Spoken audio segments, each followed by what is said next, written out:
Bab 1.2, Pemuda dengan Mata Roh. Orang-orang yang berada di antara peringkat pertama dan ke-10 dari kekuatan jiwa jatuh di bawah kategori cendekiawan jiwa. Ketika jiwa bela diri seseorang terbangun, kekuatan jiwa bawaan mereka akan menandakan bakat mereka untuk menjadi master jiwa. Dengan demikian, seseorang dengan bakat yang lebih besar akan memiliki kecepatan kultivasi yang lebih besar. Jika seseorang memiliki kekuatan jiwa peringkat ke-10 setelah jiwa bela diri mereka terbangun, mereka akan menjadi orang yang berbakat dengan kekuatan jiwa penuh bawaan. Orang itu dengan demikian akan disebut sebagai master jiwa jenius. Seorang master jiwa jenius akan memiliki prestasi besar dalam hidupnya selama jiwa bela dirinya tidak terlalu buruk. Meskipun Huo Yuhao adalah putra Duke, dia tidak mewarisi jiwa bela diri yang kuat dari Duke. Jika dia melakukannya, istri Duke harus melaporkan jiwa bela dirinya kepada Duke, terlepas dari apakah dia menyukainya atau tidak. Sejak saat itu, takdir Huo Yuhao dan ibunya juga akan berubah. Sayangnya, mutasi yang sangat langka muncul di jiwa bela diri Huo Yuhao. Dia memiliki mata roh. Di luar dua kategori utama jiwa bela diri, ada subkategori yang sangat kecil yang dikenal sebagai jiwa tubuh. Jiwa bela diri yang mereka bangun akan menjadi bagian dari tubuh mereka, seperti lengan atau kaki. Hampir semua jiwa tubuh sangat kuat, tetapi kemungkinan mereka muncul sangat kecil. Dapat dikatakan bahwa mereka adalah eksistensi di atas jiwa binatang dan jiwa alat, dan karena itu, mereka sangat dihargai setiap kali mereka muncul. Sayangnya, jiwa bela diri Huo Yuhao adalah pengecualian untuk ini. Jiwa bela diri Spirit Eyes-nya secara alami muncul di matanya. Selain itu juga merupakan jiwa bela diri tipe spiritual yang sangat langka. Dalam keadaan normal, Huo Yuhao seharusnya menjadi sangat dihargai. Sayangnya, ada dua hal yang membatasi perkembangannya. Ketika dia membangunkan jiwa bela dirinya, kekuatan jiwa bawaannya hanya berada di peringkat pertama. Dengan demikian, dapat dikatakan bahwa bakatnya sangat buruk, yang berarti bahwa kecepatan kultivasinya pasti akan sangat lambat. Poin kedua yang membatasi perkembangannya bahkan lebih fatal, tidak hanya jiwa bela diri tipe spiritual jarang terlihat, binatang jiwa tipe spiritual juga sangat langka. Setiap kali budidaya master jiwa mencapai kemacetan peringkat jiwa ke-10, mereka perlu membunuh binatang jiwa yang kompatibel dengan jiwa bela diri mereka, dan kemudian perlu menggunakan cincin jiwanya untuk menerobosnya. Cincin jiwa tidak hanya diperlukan untuk menerobos kemacetan, tetapi mereka juga akan memberikan keterampilan kepada master jiwa. Ini juga salah satu asal-usul kekuatan master jiwa. Gabungan, kedua faktor ini praktis membuat Huo Yuhao tidak memiliki prestasi selama hidupnya. Namun, dia tetaplah putra Duke pada akhirnya. Dengan demikian, ia masih berhasil mendapatkan metode budidaya kekuatan jiwa yang sederhana. Bahkan anak-anak dari beberapa pelayan di dalam Dux Mansion mampu mencapai peringkat jiwa ke-10, dan bisa menjadi master jiwa dalam waktu 3 tahun setelah membangkitkan jiwa bela diri mereka. Namun, Huo Yuhao telah mencapai usia 11 tahun ini. Dia sudah berkultivasi selama 5 tahun, namun kekuatan jiwanya baru saja mencapai peringkat jiwa ke-10. Lebih jauh lagi, dia telah bekerja 3 kali lebih keras daripada rekan-rekannya. Setelah ibunya meninggal, Huo Yuhao tinggal di Dux Mansion selama 1 tahun lagi. Dia masih muda, jadi dia tidak memiliki sumber penghasilan apapun setelah gegabah meninggalkan Dux Mansion. Dengan demikian, dia hanya bisa menekan semua keluhan dan kebenciannya dengan hatinya. Dan, karena tekanan yang harus dia derita, pikirannya menjadi jauh lebih dewasa daripada teman-temannya. Ibunya telah mengatakan kepadanya bahwa satu-satunya cara baginya untuk menjadi luar biasa adalah menjadi master jiwa. Bahkan jika dia hanya menjadi master jiwa biasa, statusnya masih akan jauh lebih tinggi daripada orang biasa lainnya di benua Douruo. Kemarin, Huo Yuhao akhirnya berhasil meningkatkan kekuatan jiwanya ke peringkat ke-10, ini dengan bakatnya yang sangat buruk, dan setelah 5 tahun kerja keras. Ini juga hari di mana dia berencana meninggalkan Dux Mansion. Dia membutuhkan cincin jiwa. Bahkan cincin jiwa 10 tahun tingkat rendah akan baik-baik saja. Dengan begitu, dia akan memiliki kesempatan untuk menjadi master jiwa sejati yang memiliki keterampilan pribadinya sendiri. Di benua Douluo, Soul Beast diberi peringkat sesuai dengan jumlah tahun mereka hidup. Kekuatan cincin jiwa mereka terkait erat dengan ini, serta kekuatan keseluruhan mereka. Secara umum, binatang jiwa dipisahkan menjadi binatang jiwa 10 tahun, binatang jiwa 100 tahun, binatang jiwa 1000 tahun, binatang jiwa 10.000 tahun, dan binatang jiwa 100.000 tahun. Master jiwa harus secara pribadi membunuh binatang jiwa untuk mendapatkan cincin jiwa darinya ketika mati. Huo Yuhao tahu bahwa, jika dia terus tinggal di Dux Mansion, dia tidak akan memiliki kesempatan untuk mendapatkan cincin jiwa. Praktis tidak ada seorang pun di sana yang bersedia membantunya. Karena ini, dia dengan tergesa-gesa memutuskan untuk meninggalkan Dux Mansion, meskipun dia tahu bahwa itu adalah hal yang sangat berbahaya baginya untuk mencari makhluk jiwa tipe spiritual sendirian. Lagi pula, anak sapi yang baru lahir tidak akan takut pada harimau. Huo Yuhao dengan cepat tiba di jalan utama saat dia berjalan menuju utara. Meskipun dia masih muda, dia sudah membuat persiapan demi mendapatkan cincin jiwa. Selain satu set pakaian bersih, dia juga membawa beberapa jatah kering di tasnya, serta sejumlah uang yang diperoleh ibunya melalui kerja keras. Dia juga membawa belati di tasnya. Tetapi yang paling penting, dia memiliki peta benua yang sederhana. Baik Dux Mansion dan Starluo City terletak di wilayah utara tengah Kekaisaran Starluo, dan area yang dipilih Huo Yuhao untuk berburu Soul Beast adalah Great Star Dove Forest yang berbatasan dengan area utara Star Kekaisaran Luo dan Kekaisaran Tianhun. Berbagai jenis binatang jiwa hidup di dalam hutan, yang hampir sebesar provinsi. Selain itu, tidak ada kekurangan keberadaan tertinggi di dalam hutan. Jika ada orang lain yang tahu bahwa Huo Yuhao yang berusia 11 tahun telah berani memasuki hutan bintang Dao sendirian, tanpa seorang guru yang menemaninya, mereka pasti akan tercengang dan terdiam. Dia melebih-lebihkan kemampuannya sendiri. Karena dia tidak memiliki skill sama sekali, dia mungkin bahkan tidak bisa memenangkan pertarungan melawan Soul Beast 10 tahun. Jalan utama benar-benar lurus, jadi Huo Yuhao dengan cepat berjalan di sepanjang jalan itu, mengikuti pinggir jalan.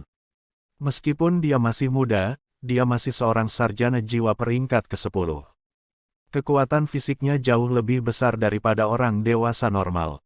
Huo Yuhao menatap jauh ke kejauhan saat dia berjalan ke depan.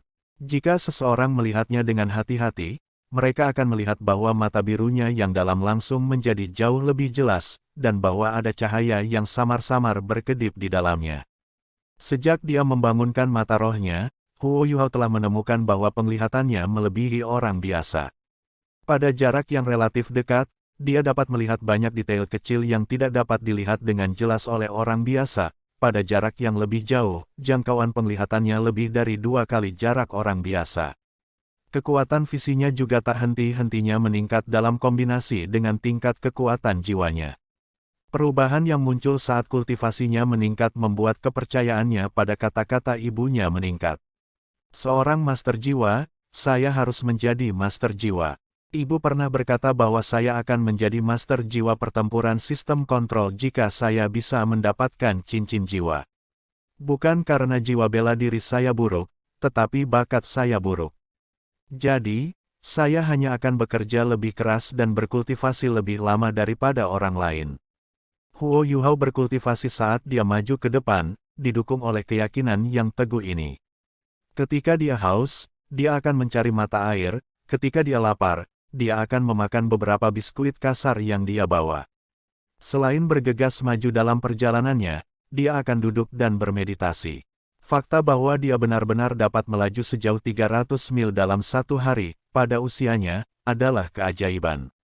Namun, dia hanya memiliki 7 koin jiwa perak dan 5 koin jiwa tembaga, yang menyebabkan dia sangat hemat dengan uangnya. Sejak perang antara benua Douluo dan benua Matahari Bulan telah berakhir, benua telah mengalami ribuan tahun perubahan. Mata uang yang digunakan sekarang benar-benar bersatu, 1 koin jiwa emas sama dengan 10 koin jiwa perak, yang sama dengan 100 koin jiwa tembaga. Ketika dia masih muda, ibunya terkadang diam-diam membawanya keluar dari Dux Mansion untuk mencari beberapa buah dan tumbuhan liar di hutan untuk dimakan, hanya demi memberinya makanan yang lebih baik dari biasanya. Dengan demikian, jumlah tanaman yang dikenali Little Yu Hao cukup tinggi. Berkali-kali, dia bahkan tidak tahan untuk membeli biskuit murah, jadi dia harus mencari makanan di hutan di samping jalan saat dia bepergian. Bab 1.3, Pemuda dengan Mata Roh. Meskipun Huo Yu Hao memiliki panduan peta, ini masih pertama kalinya dia meninggalkan sekitar Dux Mansion. Karena ini, dia tidak bisa menghindari tersesat beberapa kali, dan dia harus terus meminta bantuan orang lain untuk menemukan rute yang benar ke tujuannya. Inilah yang disebut, membaca 10.000 buku tidak sebaik bepergian 10.000 mil. Dia merasa telah belajar banyak hal setelah hanya beberapa hari. Suasana hatinya juga meningkat pesat tanpa penindasan dan pembatasan yang biasanya diberlakukan di dalam Dux Mansion. Hal-hal menarik yang dilihatnya selama ini selama perjalanannya membuatnya tak henti-hentinya bersemangat. Lagi pula dia masih muda, setelah tubuhnya pulih, dia tidak merasa lelah saat bepergian. Sebaliknya, bisa dikatakan bahwa dia adalah seekor burung yang telah meninggalkan sangkarnya. Ini adalah pertama kalinya dia bersenang-senang setelah ibunya meninggal. Saya sudah berjalan selama 6 hari, saya harus segera sampai di sana.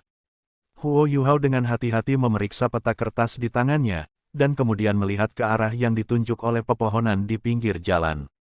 Dia memutuskan bahwa dia sudah sangat dekat dengan hutan bintang besar Dou. Huo Yu Hao menyeka keringat di dahinya saat dia berjalan ke hutan di pinggir jalan. Begitu dia duduk di bawah naungan pohon, berniat untuk bermeditasi dan memulihkan kekuatan rohnya, suara air yang mengalir tiba-tiba mulai bergema di udara. Suara ini segera menyebabkan Huo Yu Hao melompat kegirangan. Kehadiran air menandakan bahwa ia dapat meningkatkan gaya hidupnya. Huo Yu Hao dengan cepat menutup matanya, dan diam-diam mendengarkan sumber air. Sebagai seseorang yang memiliki roh bela diri tipe spiritual, 6 inderanya jauh lebih kuat daripada orang biasa. Ini terutama benar ketika dia menutup matanya. Ketika dia menutup matanya, panca inderanya yang lain akan meningkat kekuatannya sedikit. Dia dengan cepat mengidentifikasi dari mana suara air itu berasal, dan dengan hati-hati maju melalui hutan. Alasan mengapa dia sangat berhati-hati bukan karena tanah hutan tidak rata, tetapi karena dia takut pakaiannya akan robek oleh semak berduri di hutan. Ini adalah pakaian yang dibuat oleh ibunya secara pribadi untuknya. Dia menemukan targetnya tanpa berjalan lebih dari 200 meter, yang ternyata adalah sungai kecil dengan lebar sekitar 3 meter. Air dingin di dalamnya sangat jernih sehingga Anda bisa melihat langsung ke bawah, dan itu menciptakan perasaan santai dan menyegarkan. Huo Yu Hao bersorak gembira, dengan cepat melepas pakaiannya, dan kemudian langsung melompat ke sungai, yang kedalamannya bahkan tidak sampai 2 kaki. Terakhir kali dia mandi adalah 2 hari yang lalu. 2 hari terakhir perjalanan telah menutupi tubuhnya dengan keringat, dan mandi di air yang dingin dan jernih ini hanyalah kesenangan yang tidak bisa lebih santai. Setelah benar-benar mandi, perasaan cemerlang menyelimuti seluruh tubuhnya ketika dia berjalan keluar dari sungai. Dia dalam hati berpikir, karena saya sudah tiba di hutan bintang besar Dou, saya hanya akan beristirahat dengan baik di sini. Dia mengganti pakaiannya menjadi 1 set pakaian bersih, melanjutkan untuk mencuci pakaian kotornya di sungai juga, dan kemudian menggantungnya di cabang pohon terdekat. Dia kemudian mematahkan cabang pohon yang panjangnya sekitar 3 kaki. Dia menggunakan tangan kanannya untuk menarik belati dari sarungnya di pinggangnya. Belati itu panjangnya kira-kira 40 cm, dan sarungnya berwarna hijau tua. Sarungnya terbuat dari kulit yang keras, meskipun dia tidak tahu apakah itu kulit dari binatang, atau dari binatang roh. Dia hanya tahu bahwa itu adalah hadiah yang diberikan ayahnya kepada ibunya. Itu selalu sangat berharga oleh ibunya, sedemikian rupa sehingga ibunya hanya memberikannya kepadanya sesaat sebelum dia meninggal. Gagang belati itu panjangnya sekitar 17 cm, dan tidak memiliki dekorasi yang indah sama sekali, itu memberi orang perasaan sederhana dan tanpa hiasan. Tidak hanya terasa alami saat dipegang, tetapi juga terasa sangat nyaman. Itu juga tidak membuat suara apapun saat terhunus. Bilah sepanjang 23 cm itu seperti air musim gugur yang jernih, dan tampaknya transparan. Huo Yuhao tidak bisa menahan diri untuk tidak menggigil karena udara dingin dan padat di sekitar pisau, meskipun dia sepertinya sudah terbiasa. Belati macan putih. Ini adalah nama belati, yang ibunya telah memberitahunya. Saat Huo Yuhao menatap belati macan putih, kegembiraan di matanya langsung berubah menjadi ekspresi kesedihan yang dalam. Dia seperti melihat sosok ibunya dalam bayangan pedang. Memegang cabang yang baru saja dia patahkan dengan satu tangan, Huo Yuhao menggunakan belati macan putih untuk mencukur bagian depannya. Ketika bilahnya, yang mengeluarkan cahaya biru redup, memotong cabang pohon, rasanya seperti memotong tahu. Setelah 2 atau 3 pemotongan, bagian depan cabang pohon telah diasah. Dia menyarungkan belati macan putih di pinggangnya, dan berjalan kembali ke sungai dengan dahan runcing di tangan. Setelah mengambil napas dalam-dalam, matanya langsung menyala. Semua detail kecil di air jernih diperbesar di matanya. Dia sekarang bisa melihat perubahan kecil dalam riak air, bahkan udang kecil yang tergeletak di antara celah-celah di tanah di dasar sungai tidak bisa lepas dari perhatian mata rohnya. Selanjutnya, semuanya tampak melambat saat dia melihatnya.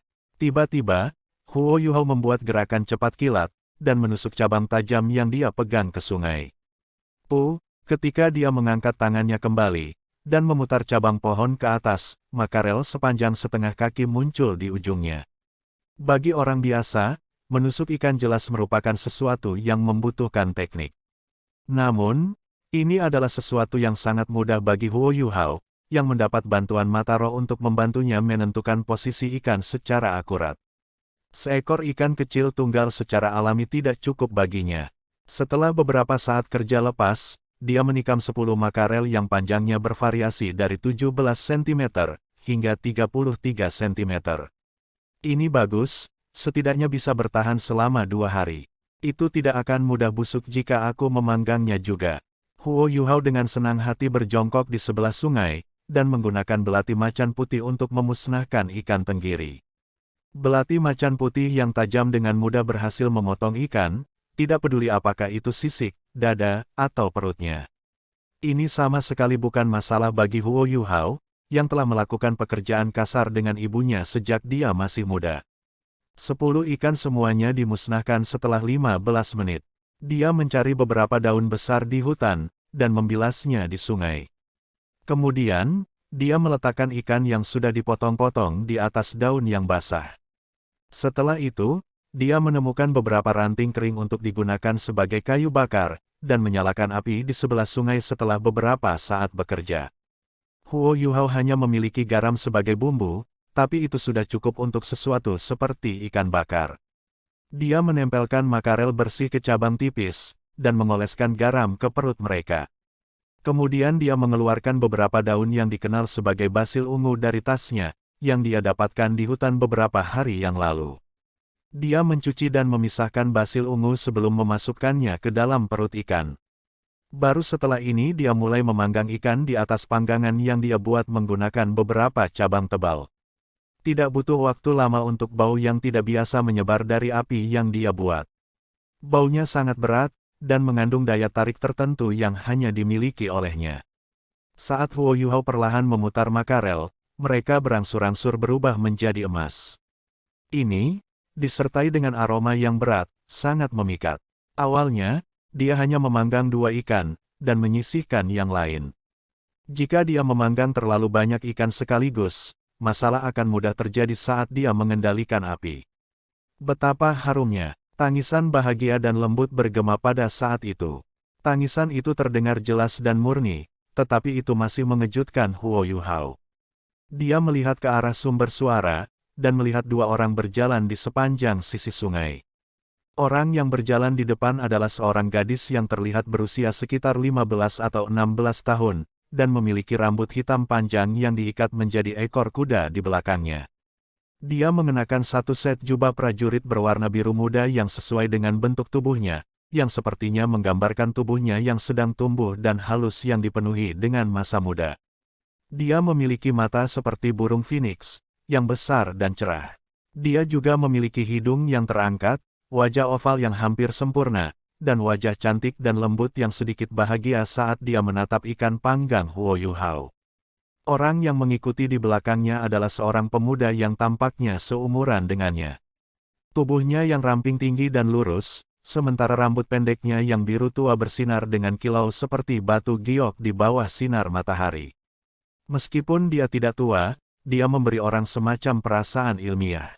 Wajahnya yang tampan memiliki senyum malas namun hangat di atasnya, dan tangannya diletakkan di belakang kepalanya.